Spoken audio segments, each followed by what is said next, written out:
Hello everyone and welcome back to another video from Finance for Beginners. In this video, I'm going to show you how to sign up and create a new account on the YNAB application.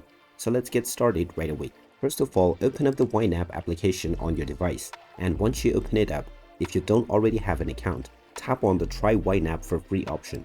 This will then take you into the sign up page.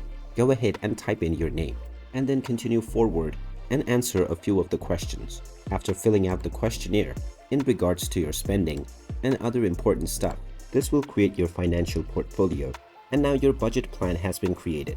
You can tap on sign up to continue, and now you will be asked to enter your email address and your password. You may also sign up with your Google or Apple account for a shortcut. Just type in your preferred email address and then enter your preferred password for your account. Then tap on the sign up button, and now your account has successfully been created.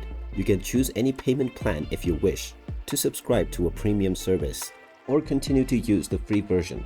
And there you have it. That is how easy it is to sign up and create a new account on YNAB. If you find this video helpful, make sure you hit that like button and subscribe to our channel if you haven't done so already. Also ring that notification bell to never miss another update from us. Thank you for watching, and I will see you again in the next video.